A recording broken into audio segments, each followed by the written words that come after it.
Welcome everyone to Meditation Mount and to this full moon meditation held in the sun sign of Aquarius with the full moon in Leo. The exact time of the alignment of the moon will be at 9:53 a.m. tomorrow morning Pacific time. So let's begin by gathering together in virtual space and by connecting the various hearts and parts of the world present on this broadcast. So take a moment to breathe deeply, slowly, to relax yourself.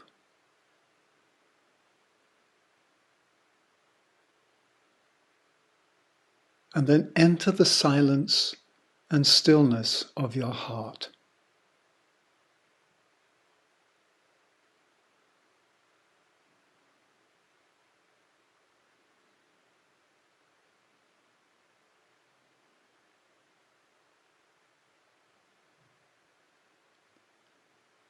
And sense the beat of your heart pulsing the blood around the whole of your body, pulsing the blessings of the one life throughout the entire ecosystem of self.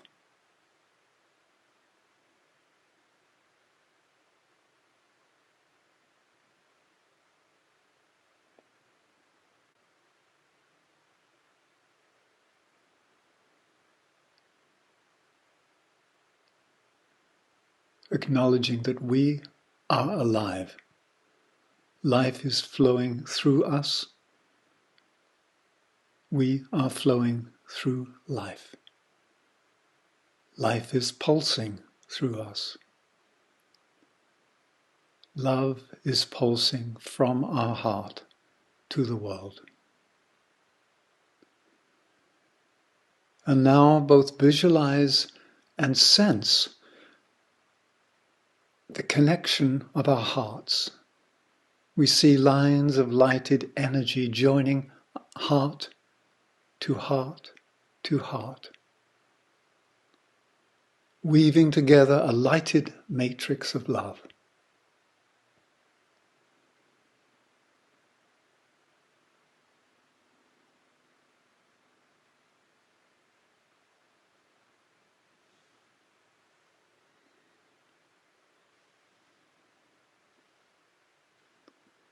Sense the deep communion that we are entering together.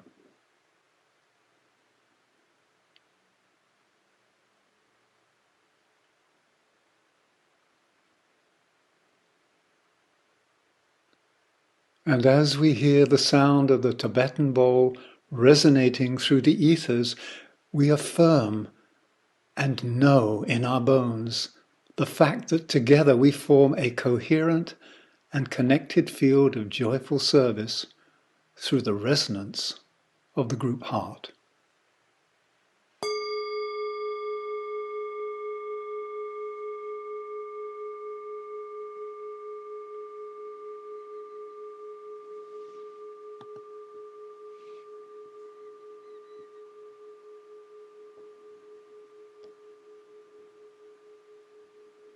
So having created this chalice together, this field, let us bring ourselves back into more of a waking consciousness and enter into this act of service together. Let me say a few words about Aquarius.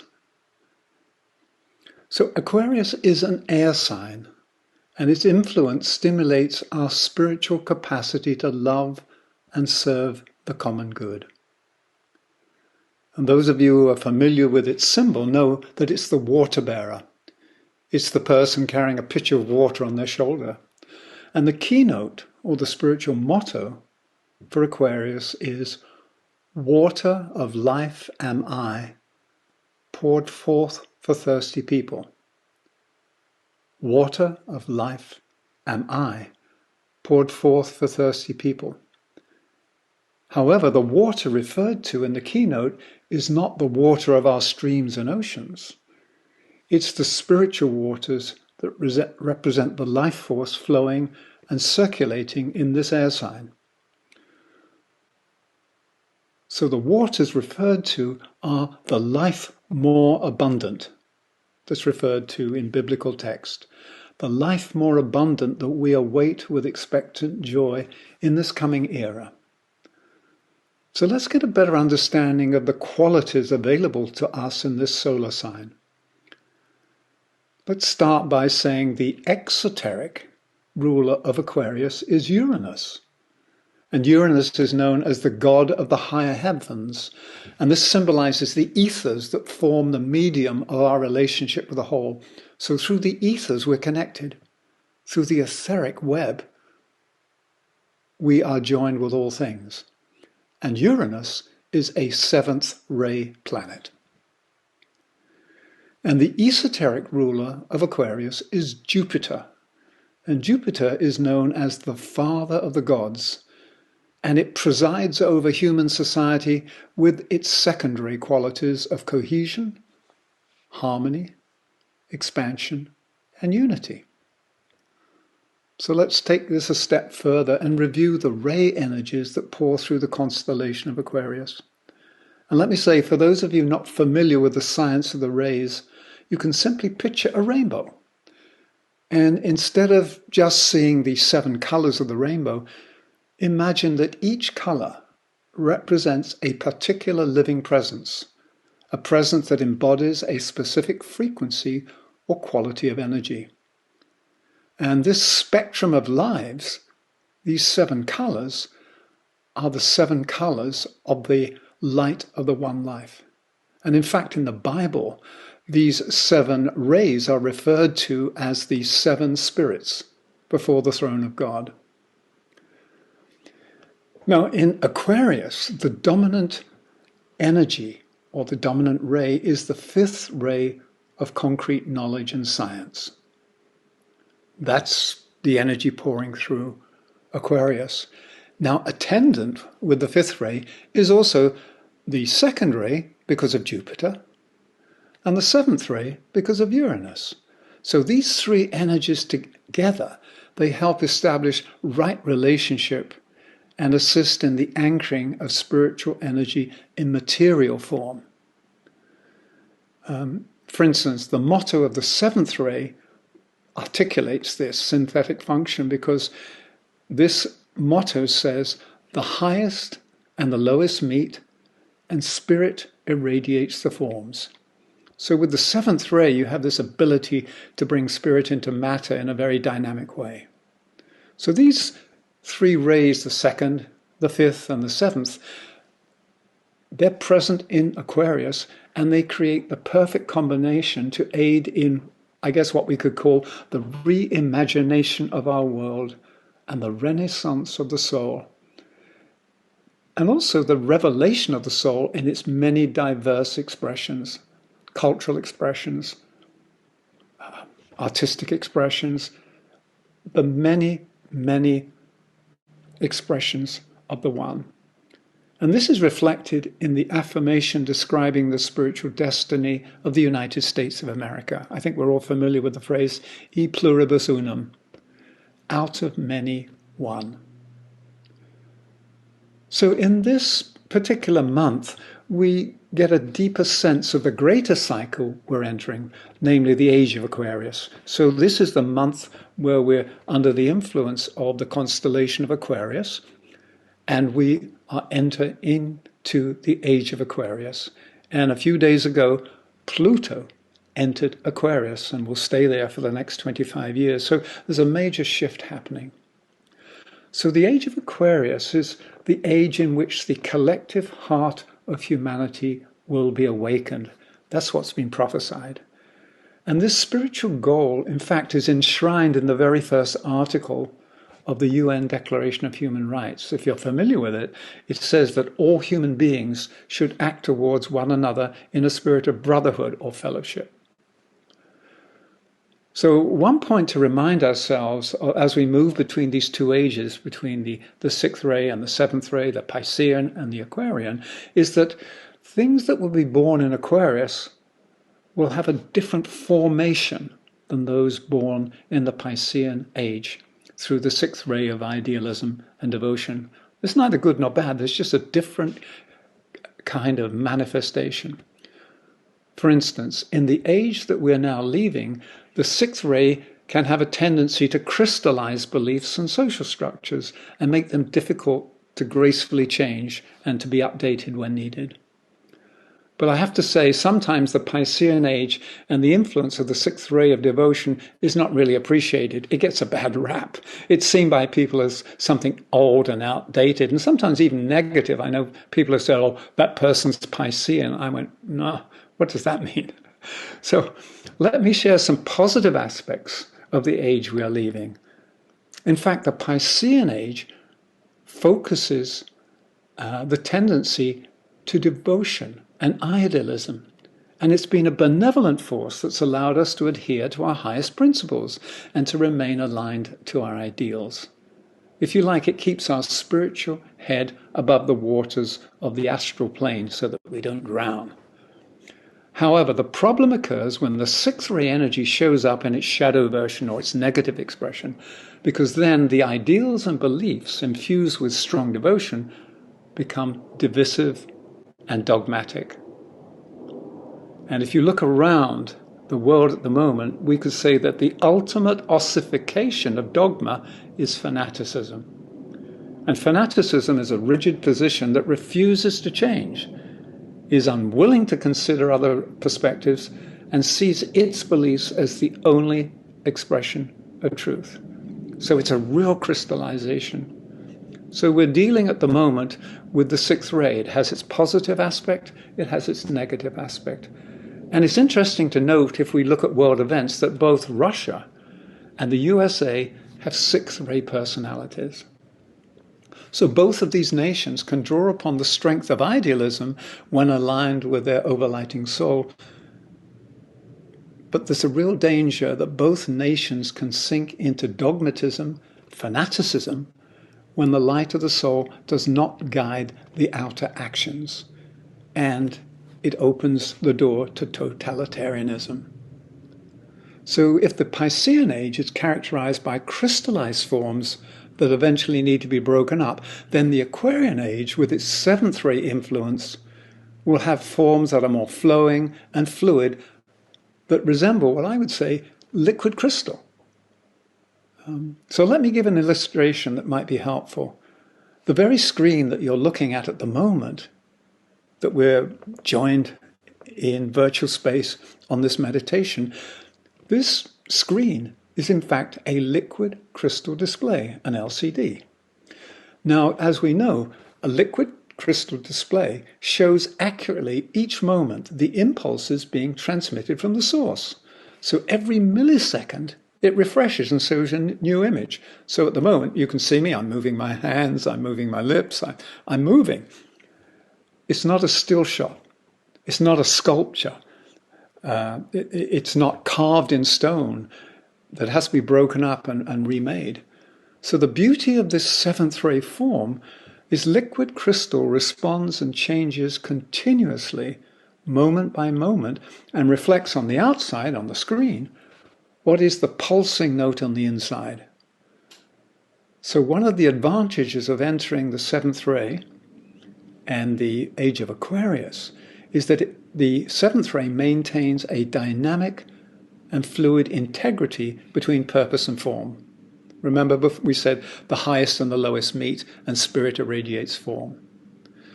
So seventh ray forms are fluid and responsive, and they don't run the same risk of crystallization, dogmatism, and fanaticism found in some of the Piscean age forms. So if we dream of the future and dream of a better world, a more just and joyful world, we can imagine a future Aquarian society where the forms that are manifested morph and change according to the needs of the moment. But they retain an inner integrity because they align to the note of planetary purpose. They're aligned to the core values of the society that's being lovingly governed by our better angels. So that is, if you like, the hope for the Aquarian age, is that it doesn't get us fixated, that it's more fluid. We can go with the flow, as they say. So this is something to look forward to, and also something to build together in the centuries ahead. So just a couple of other things about Aquarius. Each zodiacal sign has an associated quality of light. And for Aquarius, it is, and I'll quote here, the light which ever shines within the dark, cleansing with its healing rays that which must be purified until the dark is gone. I'll repeat that. The light which ever shines within the dark, cleansing with its healing rays that which must be purified until the dark is gone. And Pluto just entered Aquarius. And what we're seeing at the moment in the world is the effect of the light shining in the darkness, cleansing it, because it must be purified in order to make way for the next cycle of expression. So you could say that Aquarius supports, both inwardly and outwardly, the task of cleaning our global house and spring cleaning our human abode, and initiating a process of healing. And healing is really the bringing in of the light of love into the dark places of our collective psyche. Because in the dark and in the darkness of ignorance and separation, we've lost touch with who we are, we've lost touch with each other. So the beauty of Aquarius, it will allow us to come together in a different way. It's about group. And the path of initiation is a group path. We don't just walk alone as these sort of individual heroes. We're being called together. And together we're being called to build something higher. So let me conclude this introduction to Aquarius with a mantra that many of us use in order to reconsecrate our lives to serving the coming of this light of love, this life more abundant. And this is what it sounds like. Forgetting the things which lie behind, I will strive towards my higher spiritual possibilities. I dedicate myself anew to the service of the coming one and will do all that I can to prepare human minds and hearts for that event. I have no other intention. So let's become aware of the Aquarian influences at the moment flooding through the gate of this constellation into the ethers and all the many opportunities they present us, particularly to be of service, because Aquarius and then next month Pisces, these are the two signs of service. So that's a lot of words I've put out there, but hopefully it's stimulated the field. And so with all of this in mind and heart, Diana will now lead us in the full moon group meditation.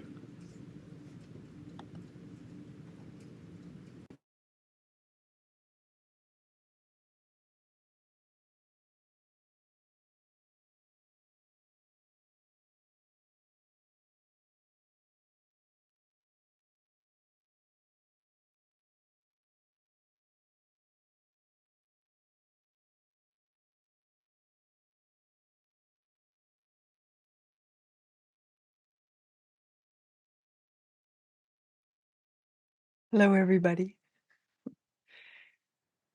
Yes, it's the first full moon of 2024. Very significant, and starting off with a boom with Sun Pluto conjunct a few days ago, changing the world, changing you, changing the world.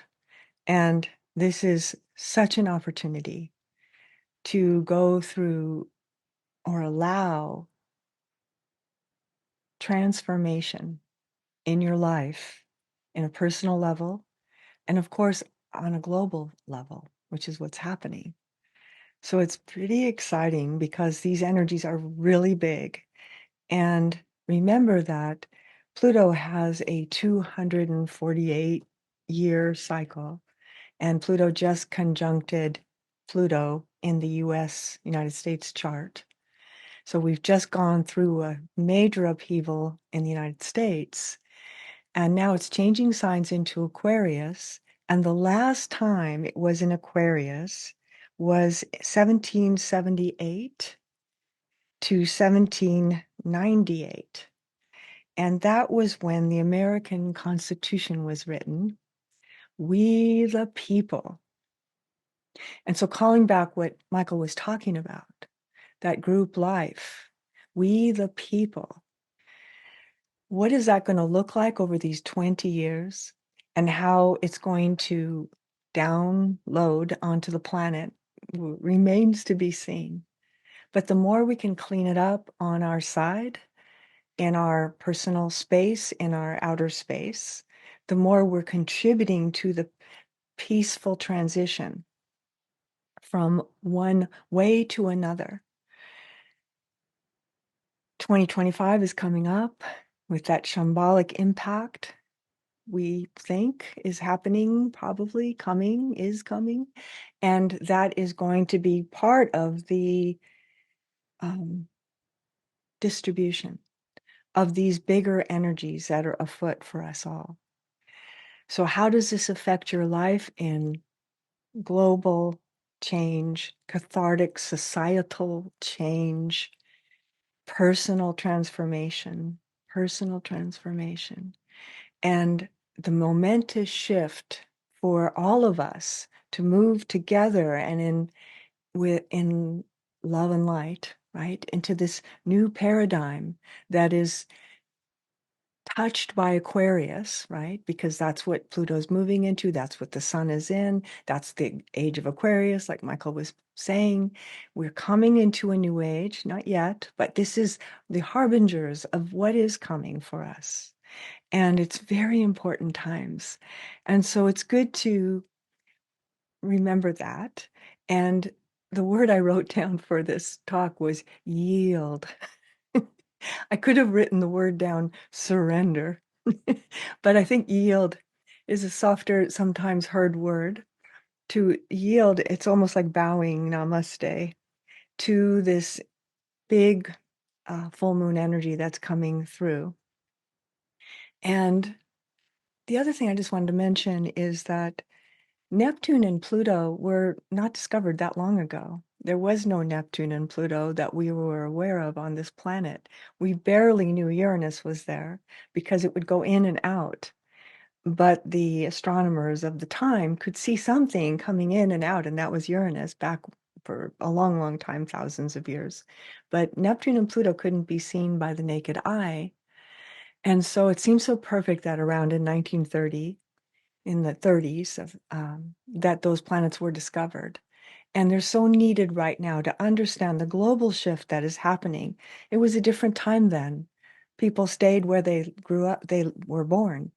And it was a very big deal to travel and go to some other place. Now it's instantaneous. I can be in another place. I can talk to someone in Japan, right? Just right now. And so, the speed of things, right? So we need these big planets to help us in a way, and that are helping us in a way that we even know because we can see them. They were always there. But now it's become part of the group thought that we're aware to the point that they're usable for us. And so we're navigating with those two big outer planets that have those very slow cycles that have huge impact on our world. So it feels very positive and very exciting in a way to what the changes will be, and sort of the collapsing a little bit of the old ways of the Capricorn set. This is how it's done, to Aquarius, the new ways that we haven't even imagined yet that are still coming into form and will be coming into form. So with all that in mind, we'll go into the meditation in a moment and touch this space. And I'm just going to bring that word yield in again. It's like soften the mind, thinking, which feels to me, as I sense thinking, it feels like steel, and allowing into the heart space where the heart can filter the download of the full moon and then recycle it back into the head where it's changing all the time. This data turns into knowledge, and wisdom and intuition, where you start to use that part of your consciousness to consciously practice hearing in a meditation or in this conversation right now through sensing what is this. And as you allow that inside the meditation, letting it come to you rather than going to it, letting it come to you and landing through the head center into the heart center and letting it recycle back into the head center again. So it turns into this body of knowledge, this body of wisdom. So when you're ready to, we're going to go into a meditation. I'm going to light my candle. You can light one too if you have one nearby.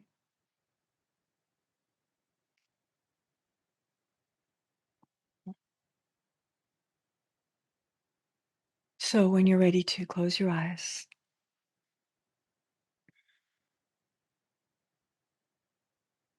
and just entering the space now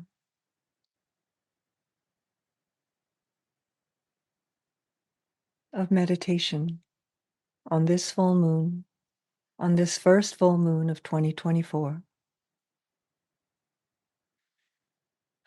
feeling the crown chakra open, connecting directly through the head center to the heart,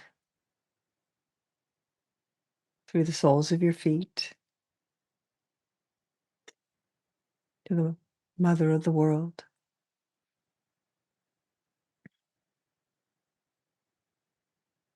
And gently being aware of the many consciousnesses that are meditating now too, all around the planet.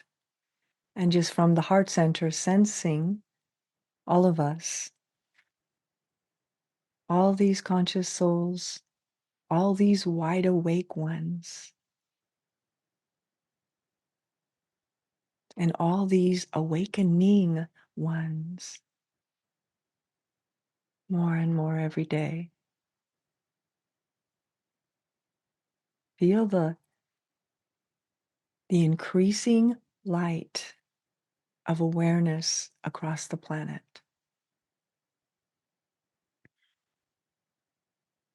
And heart to heart connect, making a matrix, a linking system, a chalice that is the container of this meditation. And just physically with the breath, relax your body and any physical tension that might be there. Anywhere, exhale it away.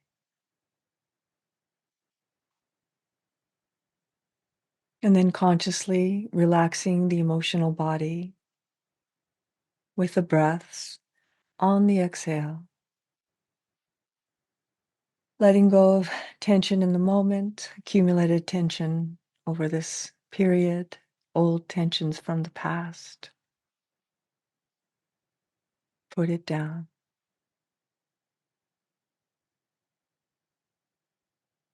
And finally, on another breath, relaxing the mental field.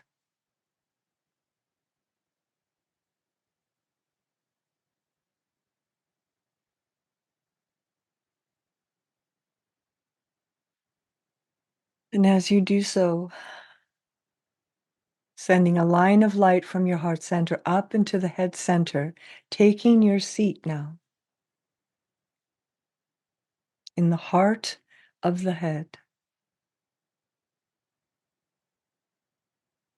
And imagine that you could breathe through this point.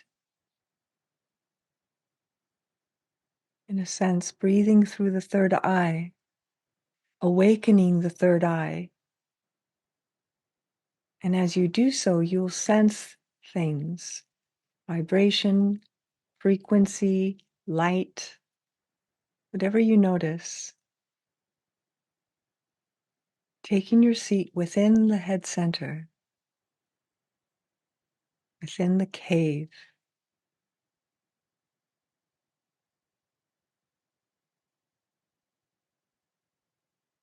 and sensing the soul point above, communicating through the crown chakra to the head center, linking up soul with self. I and the soul are one. Om.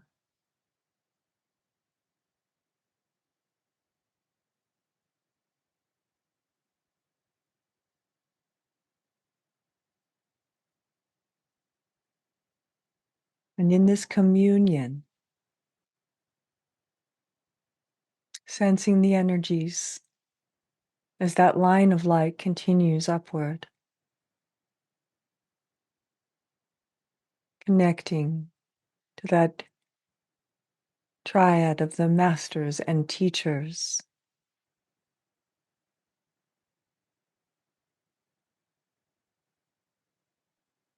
sensing the presence of these ones,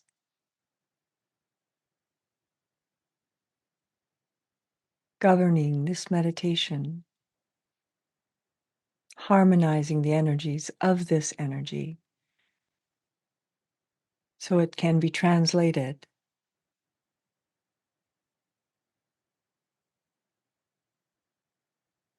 making those conscious links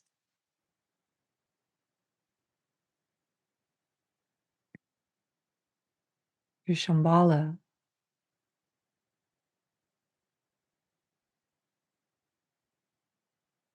and the heart of the sun,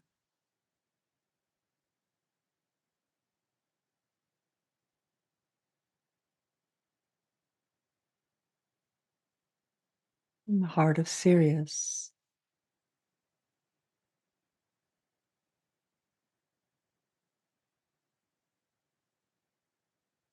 Standing receptive within the cave center.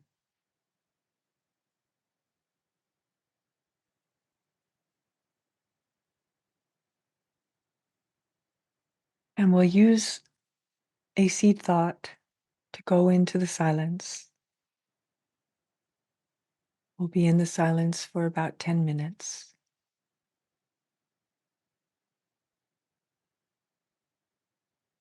The seed thought is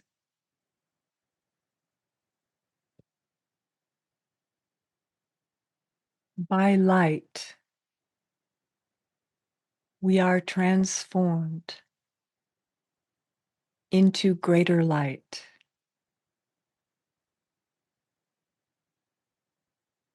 By light, we are transformed into greater light.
by light.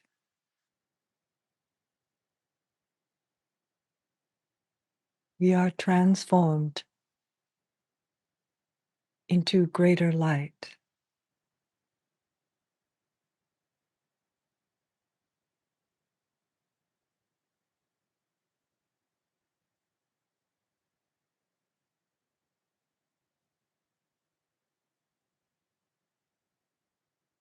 Experience this light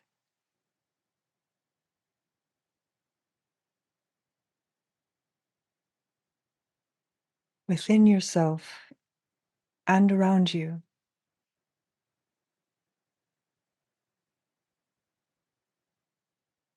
Becoming imbued with light, transformed by light.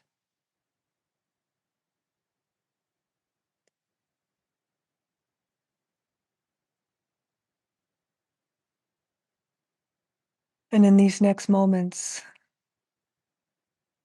allow these impressions gathered in this meditation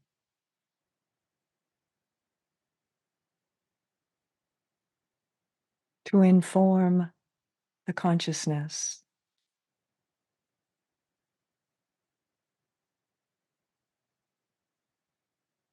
to become things, dreams,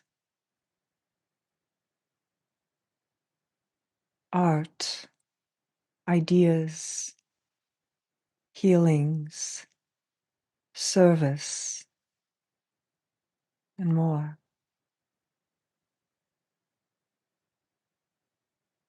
Sensing all of this energy being carried by the group chalice of the all of us,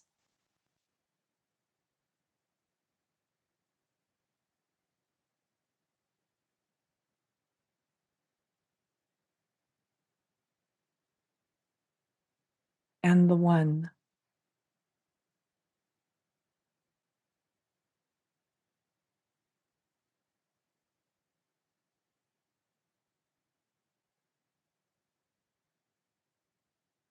By light, we are transformed into greater light.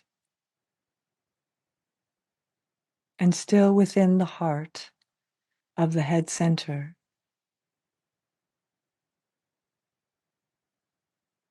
offer this light now as service to our world.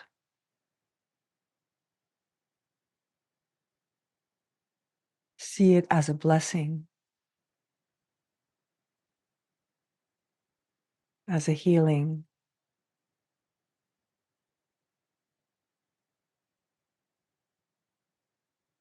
even as a color. As you send this offering that you have experienced as a gift to the world, to prepare the field, to prepare the field.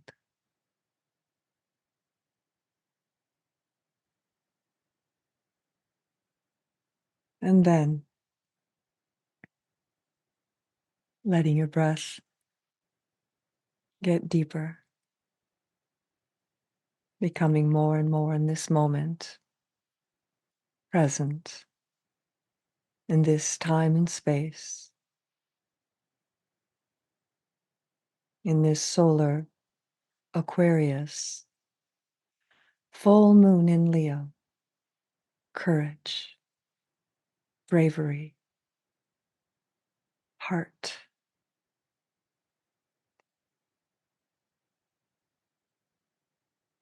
And we'll use the great invocation to close this.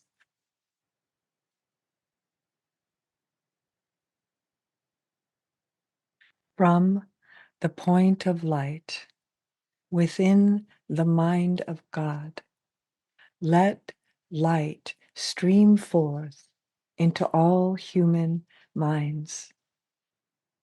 Let light descend on earth. We just did that. From the point of love within the heart of God, let love stream forth into all human hearts. May the coming one return to earth.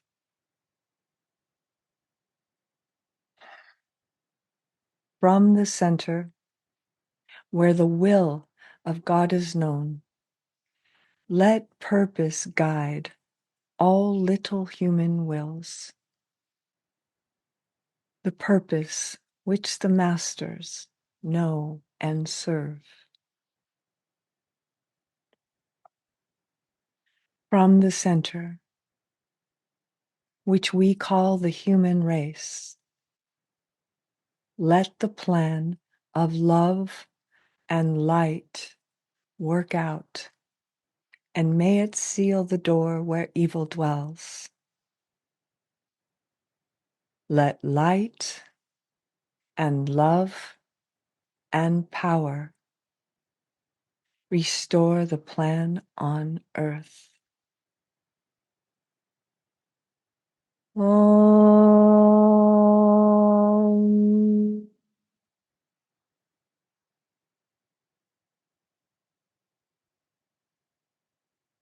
Om.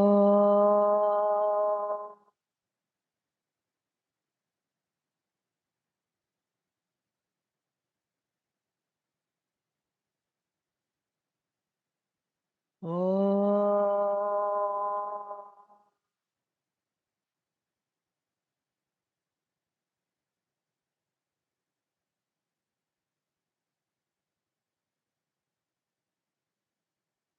Good. Full moon is exact tomorrow at 9:54 a.m. You can touch it again in your meditation. Touch all this energy that we just did now. Thank you. Thank you, Diana. So let's stay inside the energy field that we've created together, knowing that we are in Aquarius, which is one of the two signs of service that completes the zodiacal cycle, and then we begin again in Aries. Water of life am I poured forth for thirsty people. And that's what we're going to do to complete our time together, is pour forth the water of life as the light of love. The light that Diana helped us invoke and presence. So I invite us to utilize the energies of love as we hold our world inside the group heart. And we visualize the needed healing of the separated parts as we enter into a greater state of wholeness, into a more perfect union with the one life. That's the whole thing of Aquarius. It's a group journey back home into a more perfect union. So we stand in service to our world and we sound the note of deep healing. And this note will shape new patterns of harmony.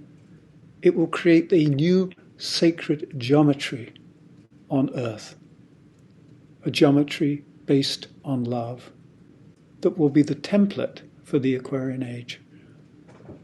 So, as we are now immersed and infused with the energies invoked in the meditation, allow these to come to a point within your heart. And then together we will transmit the needed light of love as a blessing to our world. And we breathe out a blessing of love from our heart that touches all hearts around the world. We're going to do this 3 times with the sounding of the Tibetan bowl. No other words are needed.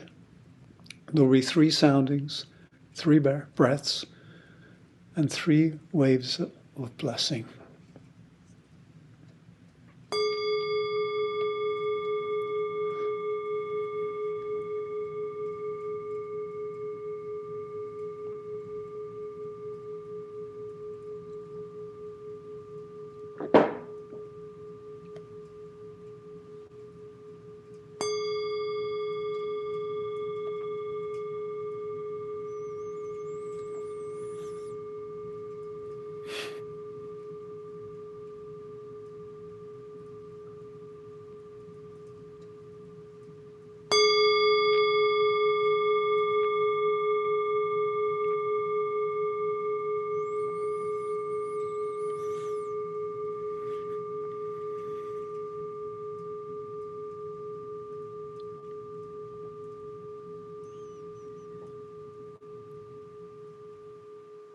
And know that these waves can flow from our group heart, from our own individual heart, 24/7. It's our way of being of service, is to be the light of love. So on behalf of Joey, who's the technical guru behind the scenes, on behalf of Diana and myself, thank you for your presence and for your participation in this group meditation and for engaging in this very powerful opportunity to be of service together. So we bid you good night and farewell from Meditation Mount in the Ojai Valley in Southern California. So gratitude and blessings to all beings. Namaste.